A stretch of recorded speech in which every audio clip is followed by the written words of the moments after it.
Bonjour à toutes et à tous et bienvenue dans cette édition spéciale consacrée à la fête du trône et qui sera articulée autour de la sécurité et des avancées et réformes sécuritaires réalisées dans le royaume depuis ces 20 dernières années. Le Maroc, situé au carrefour de plusieurs civilisations et de 2 continents, 3 si on prend en considération la dimension latino-américaine, est exposé à plusieurs menaces sécuritaires. Mais le pays est connu pour la sécurité et l'ordre qui règne sur son territoire comme conséquence à l'action de ses services de sécurité au sens large, tout en étant bien entendu perfectible. Aussi, étant sur le plan de la délinquance que de la criminalité, domestique ou internationale, et aussi pour ce qui se rapporte au très large éventail de la violence, le Royaume déploie ses moyens, ses hommes et ses femmes, pour contrer ces actes dans le respect de la loi, des règlements et des droits humains. Et sur le plan international, le Maroc a su s'imposer comme bouclier face aux grandes menaces qui parcourent le monde et son environnement régional en premier, à travers une coopération sécuritaire qui n'est plus un secret.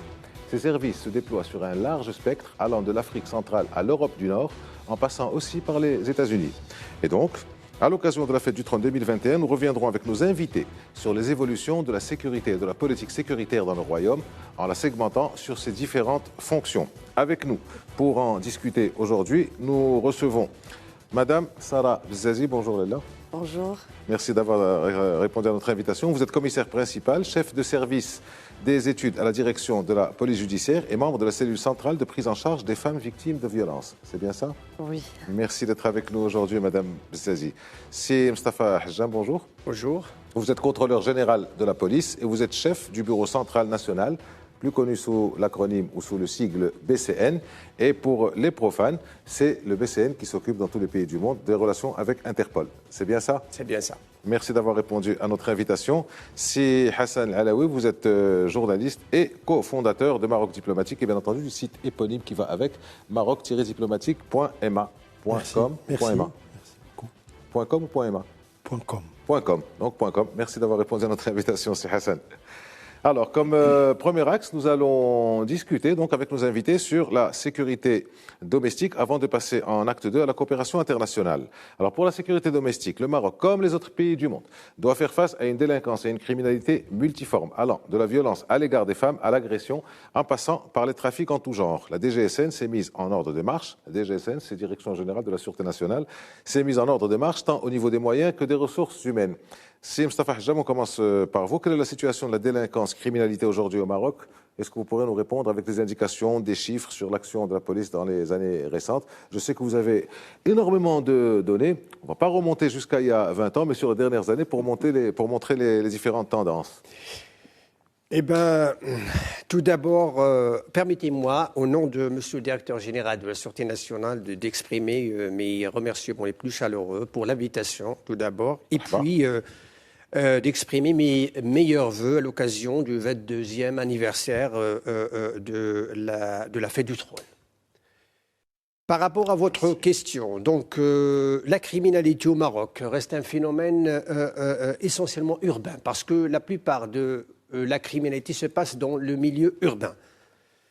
Et cela augmente en fonction de la densité de la population. Donc, avec une prédominance, bien évidemment, des atteintes qui portent sur les mœurs, par exemple, les atteintes à la famille, les atteintes aux biens et surtout les atteintes à l'intégrité physique des personnes, ainsi que les infractions économiques et financières avec à leur tête les émissions de chèques sans provision.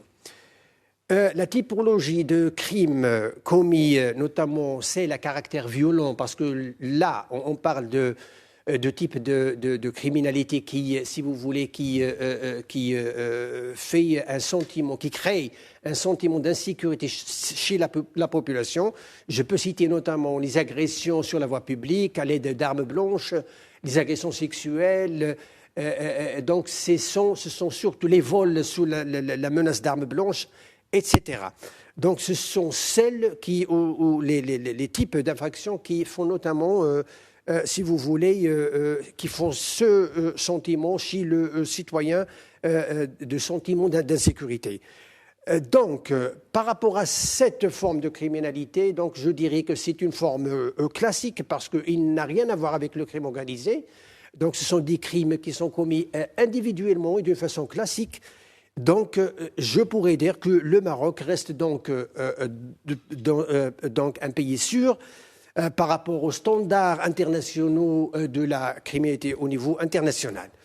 La lutte contre la criminalité sous toutes ses formes s'effectue dans le cadre d'un plan, d'une stratégie qui a été élaborée et adoptée par la Direction de la Sûreté nationale, la Direction générale de la Sûreté nationale depuis 2016 et qui, bien évidemment, vise très essentiellement, notamment la lutte contre les trafics illicites, à savoir le trafic de stupéfiants, par exemple, le trafic de migrants, la traite des êtres humains, mais surtout, c'est la lutte contre les personnes recherchées. Donc, c'est en premier lieu parce que pour éviter la récidive, ce qu'on appelle, nous, la récidive en matière de commission d'infraction. Et puis, il y a d'autres formes de priorité par rapport à cette stratégie, à savoir la lutte surtout contre les réseaux criminels qui ont une ramification transnationale. Dans ce cadre, la DGSN a mis, bien évidemment, et pour que cette stratégie soit effectuée dans les conditions optimales, donc la DGSN a mis en place, bien évidemment, la disposition des services de sécurité de la DGSN, des moyens en humain et en matériel adéquats, ainsi que, bien évidemment, les centres ou les entités qui sont spécialisées dans chacune dans un domaine spécial, tels que les brigades anti-gang, les brigades notamment régionales de la police judiciaire, les brigades de renseignement criminel d'appui technique, ainsi que les autres entités spécialisées dans le domaine de la police technique et scientifique et qui, bien évidemment, font ce que nous, on appelle des expertises, on appelle donc... Le siège de la police technique et scientifique, c'est bien à Casa? C'est ça, le nouveau siège. Le nouveau siège national. C'est le laboratoire. Qui vient d'être inauguré. C'est le laboratoire. C'est le laboratoire. Le laboratoire scientifique qui est situé à Casablanca. Je passe toujours à côté, histoire de savoir un peu à quoi ça passe. Voilà. Allez-y. Donc, si vous me permettez, si je voulais... Par exemple, faire juste un petit bilan par rapport aux chiffres qui ont été réalisés par les services de sécurité marocains, je dirais que durant ces 6 dernières années, donc, les services de la Sûreté nationale ont enregistré à peu près 4 449 000 affaires répressives, comme on dit, ou criminelles, d'ordre criminel. Délinquance, criminalité. Délinquance, criminalité, tout. Sur 5 ans. Sur 5 ans, voilà. Ça fait une moyenne de 900 000 par an, ça fait beaucoup, ça. Ça fait beaucoup, bien sûr. Donc, si on voulait, par exemple, se référer à l'année 2020, c'est-à-dire l'année dernière, donc on a enregistré 905 000 affaires donc répressives ou d'ordre criminel. Donc, sur cette même période, les services de sécurité, donc, notamment de la DGSN, donc, ont pu arrêter à peu près 4 600 personnes, ce qu'on appelle, nous, des auteurs présumés de criminalité ou de crimes ou de délits commis, dont notamment 949 000 personnes qui sont recherchées. Et je l'ai bien précisé que la stratégie de la DGSN repose notamment ou vise notamment la recherche et l'arrestation des personnes recherchées. Voilà. 950 000 personnes recherchées. Ça compte 949 000. 949 000, voilà, c'est-à-dire actuellement ou sur cette partie? Sur la période indiquée, donc sur les 5 dernières années. Ça fait 2015, beaucoup, ça, c'est 2020. 2015 à 2020, ça fait 1 million de personnes recherchées. Je ne sais pas si on peut diviser par 5, pour faire simple, ça fait voilà, 200 000, donc si je voulais me référer par exemple à l'année 2020, c'est-à-dire l'année dernière, donc on a arrêté 123 000 personnes recherchées. D'accord, donc le fait qu'elle soit recherchée, parce qu'à côté, en face, on a une population carcérale de 80 000 personnes à peu prprès, dont on va dire 45%, donc à peu près 35 000 en préventive. Oui. Donc sur les 122 000 personnes qui ont été arrêtées par les services de la police, beaucoup ont été relâchés ou remis en liberté. Parce que pour des délits minimes insignifiants, par exemple, donc, et que la justice donc va notamment ordonner la libération tout court. Et vous les mettez, enfin ils sont recherchés, ils sont mis sous mandat de recherche, je crois qu'on appelle ça comme ça. Si je me trompe sur le terme technique, n'hésitez pas, reprenez-moi. Sur simple plainte ou alors sur autosaisine soit sur plainte ou sur ordre du parquet notamment, parce que les recherches ne peuvent avoir lieu que sur l'ordre ou sur instruction d'un parquet compétent. Oui. Parce que vous savez que quand il y a commission d'une infraction, donc il y a tout de suite, c'est-à-dire l'information du parquet compétent et bien évidemment il y a cette coordination entre le service sécuritaire et le parquet compétent. Très bien, merci c'est Hajam. Alors quand vous parlez d'action, il faut qu'il y ait une réaction et si l'action est par définition illégale, la réaction doit être légale et c'est bien le but et l'enjeu de tout le travail de la police. Alors, Madame Bzazi, les policiers sont formés. Quand on préparait l'émission, on a parlé de la formation, de la culture aux droits de l'homme. Je pense que vous êtes quelque part peu ou prou chargé un peu de cette formation, de cette culture des droits de l'homme. Donc, est-ce que vous pouvez nous expliquer un peu comment ça se passe, comment on fabrique des policiers et des policières qui sont imprégnés de droits de l'homme et de culture des droits de l'homme? Oui, merci beaucoup déjà pour votre invitation au plateau. Voilà. Et je réitère les meilleurs vœux pour... à l'occasion du 22e anniversaire de la fête du trône. Merci Léla. Alors, donc déjà la question de la consécration des droits de l'homme, donc c'est pas une question qui est nouvelle à la DGSN, donc c'est une question qui a débuté à travers l'histoire de la justice transitionnelle depuis les années 90. Donc les années 90, donc il y a eu un module qui a été déjà intégré au niveau de l'Institut royal de police, où on enseignait le cadre normatif international en matière des droits de l'homme, les différentes conventions, les pratiques internationales pertinentes en matière des droits de l'homme. Et ce module n'a pas cessé d'être modifié, d'être amendé. C'est en fonction des besoins et aussi l'évolution de la question des droits de l'homme au Maroc. Alors, je m'arrête spécialement en décembre 2016. Donc, sur instruction de Monsieur le Directeur général de la Sûreté nationale. Donc, il y a eu une refonte en matière de la formation des droits de l'homme. Donc, il y a eu un module qui a été modifié selon les besoins et aussi selon la conjoncture actuelle. Donc, on a pris en considération les besoins et surtout les recommandations au niveau, les recommandations de l'IER, les recommandations au niveau national, au niveau international.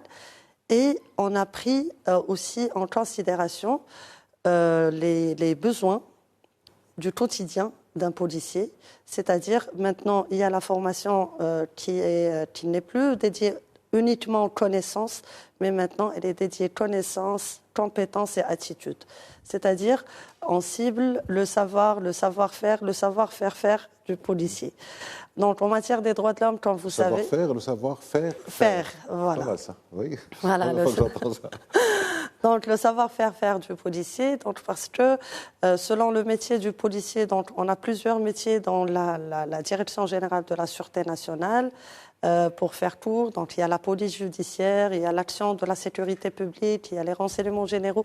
Donc on a plusieurs pour l'action policière et pour que ça soit dans la légalité. Donc chaque policier, il doit être en connaissance déjà de la règle de droit. Déjà, si on applique la règle de droit correctement, on respecte les droits de l'homme. Ça, c'est la première règle. Oui.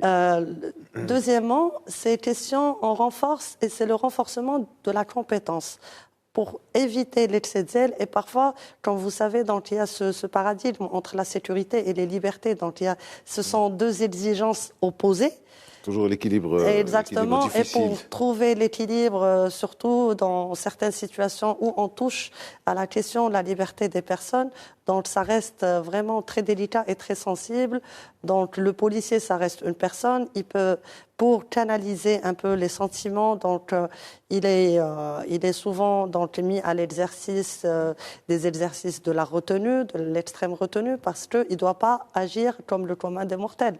Donc il doit être dans la retenue, dans des situations extrêmes, où on a cette exigence d'appliquer la loi et aussi de restreindre certaines... Garantir la sécurité ou d'essayer exactement, c'est pour garantir dans le respect de la loi. Dans le respect de la loi et le respect des libertés individuelles.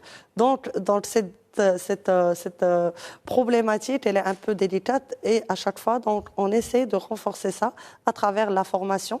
Déjà, comme on a parlé, c'est au niveau, il y a la formation initiale, donc pour tout grade confondu. Et il y a la formation continue, il y a la formation spécialisée pour chaque catégorie de métier de police. Donc pour cela, si je vous donne par exemple, il y a au niveau de la direction de la police judiciaire, donc il y a eu, par exemple, en 2016, si on peut revenir un peu, en 2016, vous ne dépassez pas 2016, vous arrêtez 2016 et vous revenez. Non, je reviens, bien sûr. Donc en 2016, par exemple, il y a eu 37 sessions de formation pour tous les responsables de la police judiciaire. Mais quand je dis tous les responsables, ça veut dire tous les responsables de la police. Exactement. Donc, il s'agit de 492 responsables au niveau national de la police judiciaire. On parle des chefs des services préfectoraux de police judiciaire, des chefs... Excusez-moi, une petite précision. Oui. Quel est le critère pour être recruté et pour aller à la police judiciaire? Je suppose qu'il doit y avoir des critères académiques ou universitaires. Oui. Une licence, un master, je ne sais pas. Alors déjà pour recruter, pour être recruté dans le grade, par exemple, le commissaire de police. Commissaire de police, il faut avoir une licence en droit. Et surtout les juristes, les licenciés en droit, parce que la police judiciaire, on travaille avec tout ce qui est procédure de police la procédure pénale, etc. Donc il doit avoir une connaissance assez pointue en matière de droit pénal, de la formation et aussi oui, bien sûr. Donc il y a la formation. Donc c'est nécessaire. La règle de droit à chaque fois, donc elle s'impose dans la police judiciaire. Après, donc, il y a eu l'organisation de plusieurs sessions de formation de formateurs. Donc, ici, au niveau de la DGSN, on n'a plus cette, on peut dire, cette attente d'avoir juste des formations continues, mais on essaie d'avoir sur le plan régional des experts en matière des droits de l'homme. Et c'est pour cela, donc, il y a eu déjà des formations de formateurs en matière des droits de l'homme. Et maintenant, on est en train de préparer un partenariat avec le Conseil national des droits de l'homme. Et ça va être, ça sera en fin d'année, ça va être lancé en fin d'année. Alors, voilà. Merci beaucoup, Madame Bessazi. Alors, nous avons entendu nos invités. Nous allons entendre le troisième invité en votre qualité de journaliste, Hassan Alaoui. Moi, je voudrais avoir votre perception sur ce qui a changé. Comment c'était avant? Comment c'est maintenant? Vous avez entendu la présentation de Sih Hajam et de Madame Bessazi. Oui, éventuellement, ce qui devrait être amélioré. Comment vous voyez les choses? Quelle est votre perception, en fait? Je peux pas dire ce qui va être amélioré, parce que je ne saurais pas être à leur place, certainement moi. En tant que perception, en tant que citoyen. Monsieur le directeur général. Mais néanmoins, comme je suis un témoin quand même, et j'écris beaucoup, moi, sur vous, donc moi, j'assiste à un chamboulement permanent depuis maintenant 4 ou 5 ans, 10 ans, n'est-ce pas? C'est un véritable champ d'innovation, de rénovation et tout, c'est impressionnant. Et on peut aboutir tout de suite, et je peux dire que maintenant, il y a une vraie police citoyenne, une police de proximité, enfin tout ce langage évidemment qui est vrai, qui est authentique, qui résume, mais il y a aussi quand même des forces, je veux dire un mouvement incroyable de changement, de transformation et du tout. Donc la police qui était peut-être au départ, depuis 1956 ou 58, création par Mohamed V, c'était un corps, peut-être un corps parallèle. Aujourd'hui, c'est une famille, et pas seulement une famille, c'est une très grande famille. Donc qui s'est intégrée dans la société, qui joue un rôle, je veux dire, en matière civique. Je vous interromps une seconde. Est-ce qu'on peut avoir une idée sur l'effectif de la police? Je ne sais pas si ce chiffre est disponible, si vous pouvez le donner ou pas. L'effectif général de la police, tout corps confondu, DGSN. 300 000 et quelqu'un. Non, on ne dispose pas de ce chiffre. On n'a pas ce chiffre. Ouais, allez-y, continuez. Et donc, moi, je suis allé aux journées que vous avez organisées, donc les premières à Casablanca et les secondes à Marrakech. On a beaucoup écrit là-dessus. Et puis, c'est toujours, chaque année, il y a quelque chose de nouveau, d'inédit. Donc, il y avait quand même la police des années 60, c'était une police gentille, pépère et tout. Puis après, maintenant, le corps de la police, l'exemple est là, c'est quand même des ingénieurs, des diplômés, des licenciés, des docteurs et tout ça. C'est une transformation, c'est devenu, pardonne-moi l'expression, c'est une véritable cathédrale, n'est-ce pas? Avec toute son architecture inédite, ses changements, les innovations. On est passé donc à la police de la cybercriminalité avec des moyens technologiques, d'adaptation au temps moderne. Mais il faut le dire, on est toujours, et ça va peut-être choquer certains, mais la police est toujours en avance sur la société marocaine. Heureusement d'ailleurs, n'est-ce pas? Alors que ça devrait être le contraire, c'est-à-dire une police qui s'adapte aux exigences de la société moderne. Non, c'est l'inverse, c'est la police qui innove, c'est la police qui devance la société et qui, évidemment, qui heureusement, fort heureusement pour nous, c'est une police qui est prête donc, qui est adaptée à tout ce qui va venir, tout ce qui y adviendra, tout ce qui pourra nous surprendre et tout et tout. Et autre chose, c'est un corps constitutif où, évidemment, le directeur général, c'est quand même extraordinaire. Ce qu'il a fait, c'est immense. Il faudrait des chapitres et des chapitres pour résumer, pour décrire. Mais il y a un esprit de famille. Une entreprise, c'est comme une entreprise privée, mais il est très, très, très bien géré. Il y a un esprit de famille, une appartenance de corps, n'est-ce pas? Et évidemment, on voit maintenant, la soudure a été faite entre l'ancienne génération ou la génération moyenne et les jeunes qui arrivent, n'est-ce pas?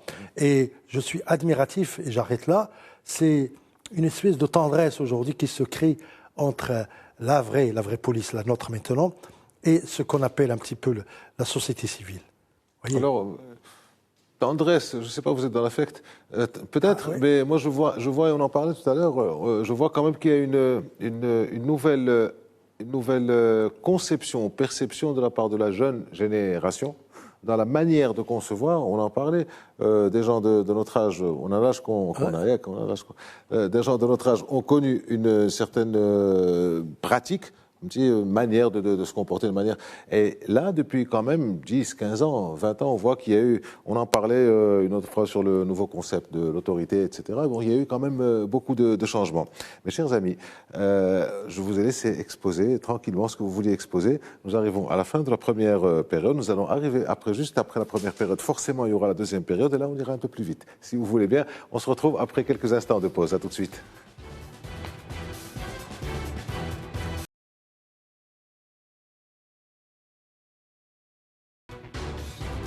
On se retrouve dans cette seconde partie du spécial Fête du Trône 2021, articulée autour de la politique et des réformes en matière de sécurité. Nous en parlons, pour ceux qui nous rejoignent, avec la commissaire principale Sarah Bzazi, le contrôleur général de la police Mustafa Hajam et le directeur de Maroc Diplomatique Hassan Alaoui. Merci Madame, Messieurs d'être avec nous.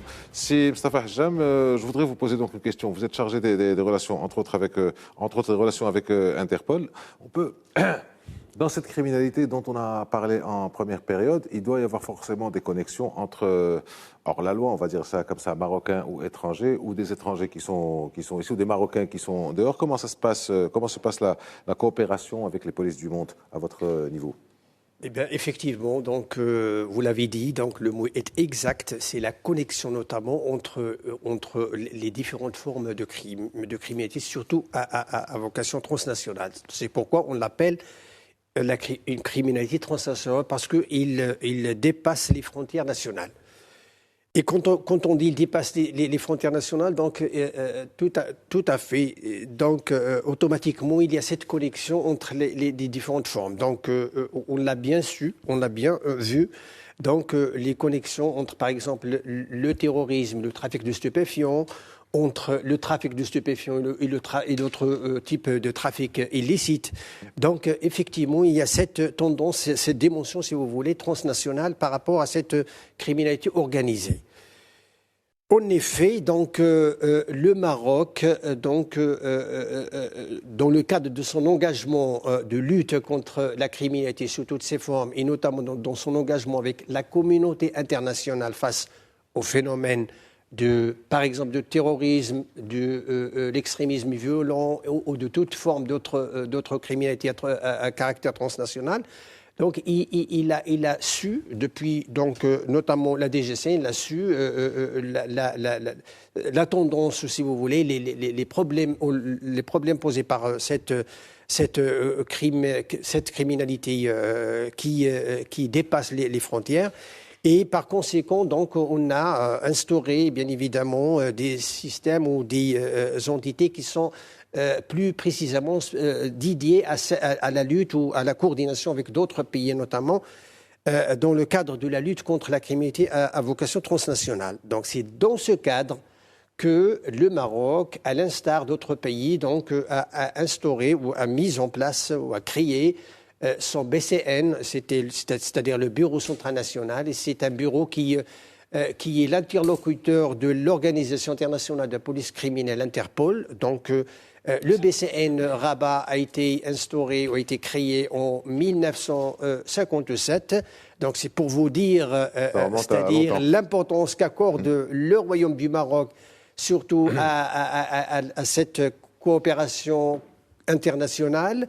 Donc, voilà, le BCN, donc, il coordonne au quotidien avec ses partenaires ou ses homologues dans 194 pays, parce que actuellement, on est 194 pays qui sont membres d'Interpol. Donc, et bien évidemment, au niveau de la DGCN, il y a d'autres canaux bien évidemment, d'autres entités qui font cette coopération. Donc, je peux parler du BCN, je parle du Bureau de liaison arabe qui s'engage dans le cadre de la coopération avec les pays arabes, dans le cadre du Conseil des ministres arabes, la coopération africaine. Afripol, donc, bien évidemment, il y a d'autres organismes internationaux tels que l'ONUDC, par exemple, CEPOL, Frontex et d'autres organismes internationaux. Bien évidemment, au niveau de la DGCN, il y a également une entité qui se charge de la coopération à l'échelon international, à savoir le pôle de coopération internationale, le PCPI, comme on le dit, qui relève directement du cabinet de monsieur le directeur général de la Sûreté nationale. Cette coopération est très vaste, elle est très vaste et il a une variété de dimensions. Donc, mais c'est surtout, il a comme mission, ou il a comme mission principale de coordonner avec les autres BCN, dont surtout la traque des fugitifs, à l'échelon international, et ce, par le biais de mandats d'arrêt internationaux. Donc, c'est ce qu'on fait au quotidien. Donc, soit les mandats d'arrêt internationaux qui sont émis par les autorités judiciaires marocaines à l'encontre des fugitifs marocains qui sont établis à l'étranger, ou bien dans le sens contraire. Donc, ce sont d'autres pays qui nous demandent de, bien évidemment, traquer, de localiser et d'arrêter des fugitifs qui peuvent avoir on va revenir tout à l'heure sur la coopération sécuritaire avec l'étranger, peut-être sur le volet anti-terroriste, si vous pouvez nous expliquer, enfin nous donner des éléments. Madame Bziazi, alors on va laisser Interpol, la police, les connexions étrangères, on va revenir à nos problèmes bien de chez nous, la violence à l'égard des femmes, la loi 103-13, comment ça se passe. Et une fois je vous avais parlé, on avait parlé de ça, vous m'avez dit que bon, il y a des trucs, il y a des manières et des méthodes pour savoir si vraiment il y a eu de la violence. Vous vivez dans un milieu très particulier. Parfois, on dit qu'il y a violence alors qu'il n'y a pas de violence. Comment ça se passe chez vous à ce niveau-là? Alors, déjà, la question pour la violence faite aux femmes, parce que c'est une question qui est très prioritaire au niveau de la Direction générale de la Sûreté nationale. Et de la société aussi. Oui. Donc, ça reste parmi les priorités de la DGSN. Et comme vous savez, déjà, la DGSN est disposée des structures spécialisées, donc depuis 2007. Donc c'est avant la loi 103-13. En 2007, c'était les cellules d'accueil des femmes victimes de violences. En 2000, avec l'entrée en vigueur de la loi 103-13, donc ces cellules ont été transformées, ont été restructurées pour qu'elles soient uniquement des structures d'accueil des femmes et des structures de prise en charge des femmes victimes de violences. Maintenant, au niveau de la police judiciaire, on dispose de 132 cellules implantées au niveau de tous les services de la police judiciaire au Maroc. Et au niveau des arrondissements, il y a des antennes de ces cellules qui sont les chargés d'accueil des femmes victimes de violences. Donc, pour votre question, on revient toujours dans la formation parce que ça, c'est une entité qui est spécialisée, qui nécessite des techniques spécialisées, par exemple, des techniques spéciales d'écoute, d'audition. Et eux, ils connaissent un peu... ils ont assez d'expérience, ils ont commencé depuis 2004, donc ils ont assez de recul pour connaître est-ce qu'il s'agit de violence ou non. Maintenant, pour parler chiffres, parce que déjà avec la restructuration des cellules et aussi avec la loi 103-13, donc la nouveauté qu'on a, c'est on a une nouvelle définition de la violence et on a de nouvelles formes de violence. Avant, il n'y avait pas de définition de la violence faite aux femmes. Maintenant, on a une définition, l'article 1er de la loi 103-13, relative à la lutte contre la violence faite aux femmes. Et on a 4 formes de violence. C'est la violence corporelle, violence sexuelle, violence économique et violence psychologique. Et à notre niveau, au niveau de la DGSN, on a ressorti une nouvelle forme de la violence faite aux femmes. C'est juste pour les statistiques et pour la physionomie de la criminalité. Donc, on a ressorti la violence commise via les nouvelles technologies. On peut dire la violence électronique contre les femmes. Donc, maintenant, par exemple, au titre de l'année 2020, donc, il y a eu l'enregistrement de plus de 50 000 affaires qui concernent 47 000 victimes de violences. Et donc, toute violence confondue, économique, sexuelle. Voilà, physique, exactement, toute violence confondue. Et seulement 9% concernent des mineurs d'âge. Donc, l'action policière, elle a permis l'arrestation, l'élucidation de 94%, avec la présentation devant la justice compétente de 15 800 personnes. Dans cette action, si on peut dire qu'au Maroc, on a la violence corporelle, c'est en premier lieu, avec un pourcentage de 44%. Suivi de la violence économique. Donc, et si on dit violence économique, donc à ce titre, la DGSN elle a adopté une nomenclature qui a arrêté et listé les différentes infractions qui sont selon les catégories qui sont données par la loi. Et elle a arrêté quand même aussi tout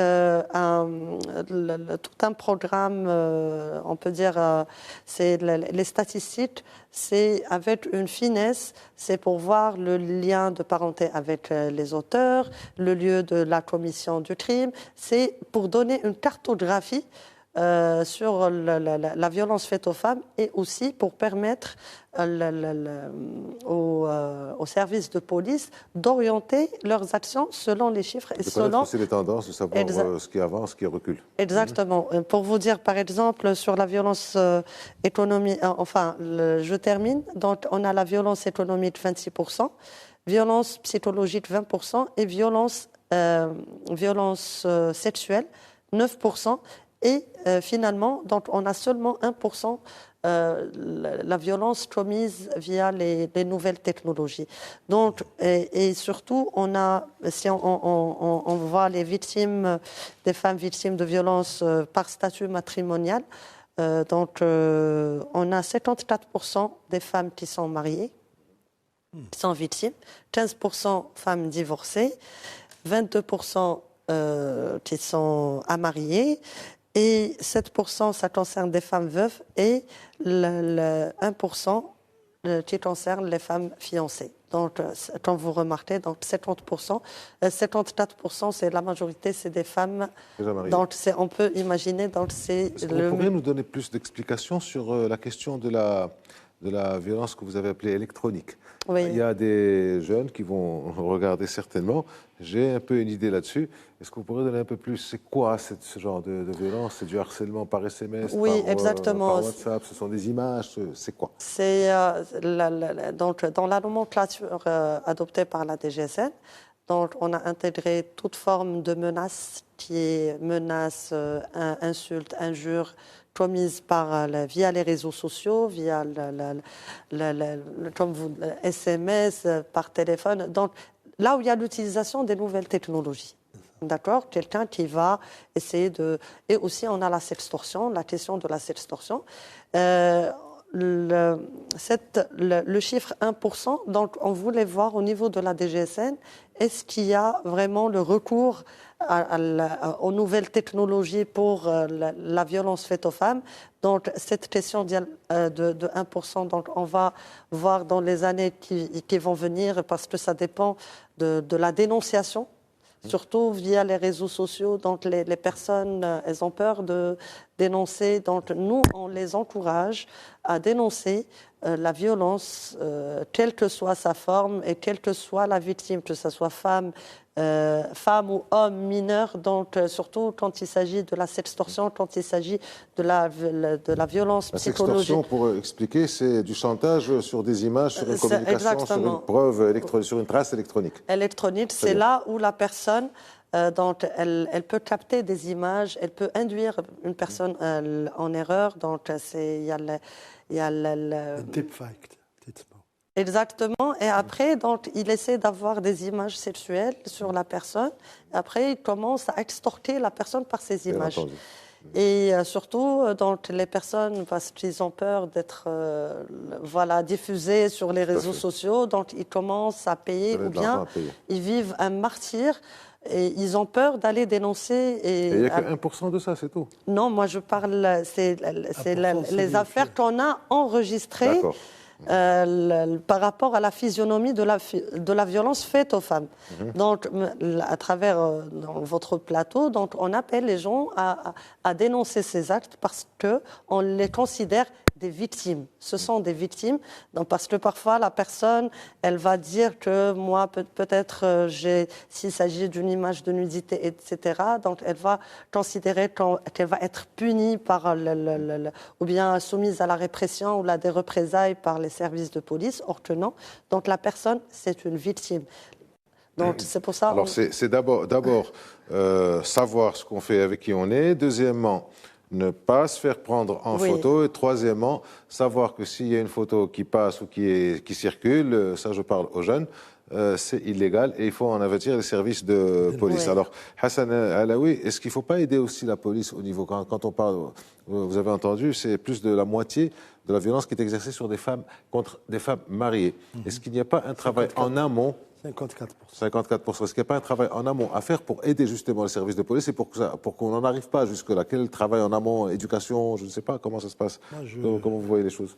Je rends hommage à madame et à monsieur parce que franchement c'est très exhaustif comme pédagogie, et comme travail, comme recherche aussi. C'est documenté, c'est sérieux. Puis de toute manière, il y a deux choses dans la question que vous posez. Il y a en amont, évidemment, l'éducation qui n'existe pas parce que de toute manière, nous sommes dans une société qui avance, bien sûr, qui avance en s'accaparant la technologie, les nouvelles technologies. Et puis la violence, elle est consubstantielle, si vous voulez, au rapport femme-homme. Et je voulais dire tout simplement que on peut changer les choses, évidemment, s'il y a l'éducation. Mais l'éducation, il faut des conditions, bien sûr. Et comme vous parlez de l'amont, les actions sont donc... c'est de la pédagogie, c'est aussi la règle de droit, c'est l'application de la loi, c'est évidemment, entre guillemets, la répression sur sur fond de règles de droit. Hein. C'est pas, parce que c'est là le problème. La visibilité que nous avons aussi de la loi et de la justice et de la police, puisque c'est le corps qui nous gère et qui protège, entre parenthèses, c'est aussi mettre dans la tête des gens et du public que, de toute manière, la répression, entre guillemets, ce n'est pas un acte gratuit, c'est simplement un acte de la justice, un acte de la police pour devancer un petit peu les mauvaises intentions de gens. Et donc, c'est difficile, parce qu'il faut corriger en amont, il faut corriger avec l'éducation, il faut corriger aussi avec la connaissance, une certaine communication, ce que vous êtes en train de faire là-bas. Tout ça, c'est nouveau, ce que madame vient Alors, éducation, cinéma, culture, tout ce qu'il y a. C'est nouveau, parce que maintenant, j'espère qu'on Les journées portes ouvertes qu'ils font, d'ailleurs, qui expliquent parce qu'ils ont des portes ouvertes, il y avait des stands, il y avait vraiment tout un arsenal de mesures et de technologies qui avaient été présentées. C'est magnifique. Donc, il y a toujours cette idée que je souligne, la proximité de la police citoyenne, la police, je veux dire, préventive. Et tout ça, ça participe, si vous voulez, de cette rénovation majeure qui sont introduites depuis, je précise la date, moi je le dis, depuis 2016, tout simplement. Très bien. Alors, Mustapha Hajjam, je voudrais... Alors, le temps passe très vite, malheureusement. On n'a pas prise dessus. On a encore une petite poignée de minutes, enfin 9 minutes, à peu près 9 à 10 minutes. J'ai deux questions importantes que je voudrais vous poser à tous les deux. D'abord, c'est Mustapha Hajjam. Comment ça se passe, les réalisations marocaines, les succès en matière de lutte antiterroriste? Donc, c'est de la connexion à l'extérieur. Alhamdoulilah, dans ce pays, on arrive... le risque zéro n'existe pas, comme on a pu le voir à Iblil, mais... On peut dire que nous sommes en sécurité. De l'autre côté, nous sommes en coopération avec les services sécuritaires des autres pays. Comment se passe cette lutte antiterroriste? Eh bien, en effet, la coopération en matière de lutte contre le terrorisme et l'extrémisme violent est une des priorités. D'ailleurs, non seulement de la DGSN, mais du Royaume du Maroc en général. Nous savons bien que le Royaume du Maroc a adopté une stratégie nationale multidimensionnelle, bien évidemment, et qui, dans le cadre de cette stratégie, la DGSN, avec dans le volet sécuritaire, accorde une attention particulière à cette forme de criminalité, notamment la menace terroriste, évidemment avec les partenaires étrangers. Donc nous savons bien que la menace terroriste est actuellement la menace qui fait, si vous voulez, qui préoccupe toute la communauté internationale. La bête immonde, comme on appelle ça. C'est dans ce cadre que nous, en premier lieu, on accorde une attention particulière à cette coopération avec les partenaires. Donc les canaux sont différents, la coopération elle passe par différents canaux, soit au niveau bilatéral, au niveau multilatéral, mais c'est surtout une coopération riche, une coopération très copieuse.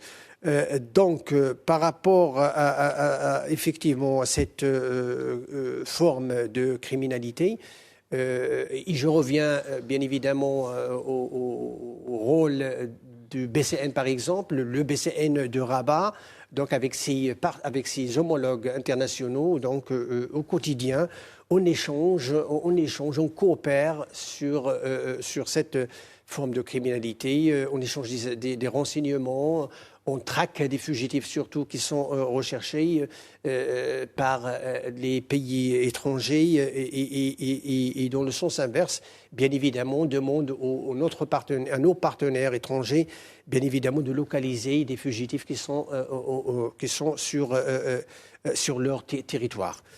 Le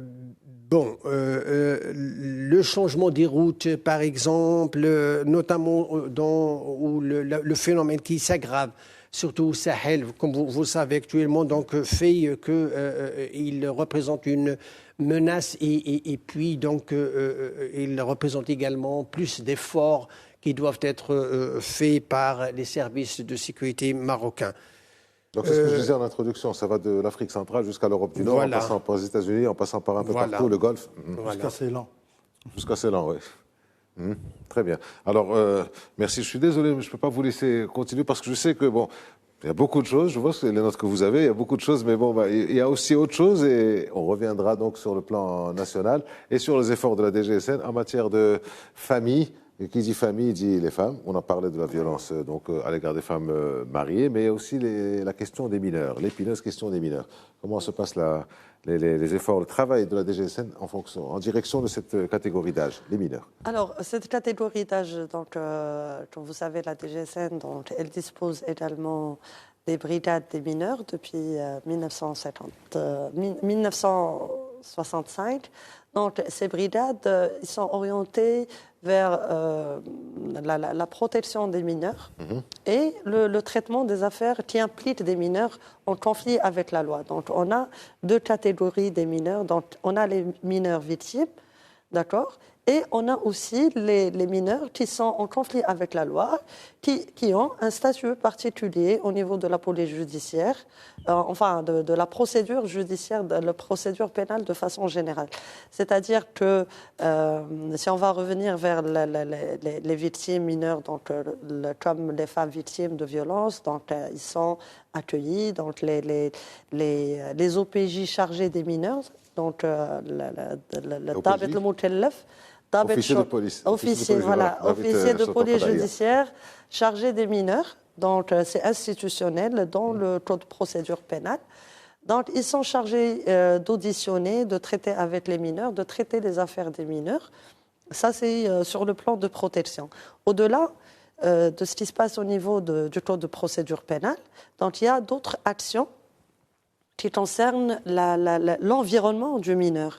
Par exemple, dans les établissements scolaires, comme vous avez entre les mains, donc ça, c'est une fascicule qui a été distribuée au niveau des établissements scolaires. Vous pouvez rapprocher la caméra, s'il vous plaît? Voilà, on est en train de parler de ça. Donc, voilà, c'est le travail de la police, donc décliné en bande dessinée sur toutes les facettes, aussi bien accidents de circulation que terrorisme qu'autres. Voilà. Et ça, ce sont des bandes dessinées à la sensibilisation des mineurs et la lutte contre la radicalisation et le recrutement des mineurs. On le trouve où? Il est en vente? Donc, il n'est pas en vente, mais il est distribué dans les actions de sensibilisation qui sont établies par la direction générale de la Sûreté nationale. Vous avez ça au ministère de l'Éducation pour le distribuer aux écoles, les bibliothèques? Non, ce sont des actions de sensibilisation qui sont réalisées par la direction générale de la Sûreté nationale, par des policiers dans l'enceinte des établissements scolaires. Voilà. Oui. Et ça concerne non seulement la question de la lutte contre le terrorisme, la cybercriminalité, surtout la sensibilisation sur la criminalité transnationale, la traite des êtres humains, la migration irrégulière. Donc, toutes ces questions qui concernent les mineurs pour les éclairer sur les menaces, les enjeux et aussi, surtout, la question... Excusez-moi, je vous coupe. Oui. Vous avez toujours les officiers de police qui vont aux écoles? Oui. C'est toujours. On se rappelle tous d'une vidéo, je ne sais pas si vous vous en rappelez, nous, mais on n'est pas policiers, on s'en rappelle, un officier de police qui était absolument extraordinaire avec les jeunes, et comment il parlait, comment il se mettait à leur niveau, c'était pratiquement une scène de théâtre qu'il avait fait. Est-ce que vous faites toujours ça? Oui, est-ce que les policiers qui partent sont choisis selon un profil particulier? Parce Bien que sûr, et le monsieur était assez particulier, était extraordinaire. Et selon la thématique, c'est-à-dire on envoie toujours des personnes qui sont spécialisées en la matière pour donner des cours de sensibilisation pour les mineurs, pour les élèves au niveau des établissements.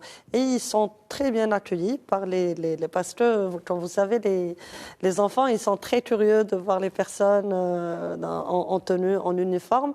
Et il y a une interaction incroyable et extraordinaire avec ces enfants.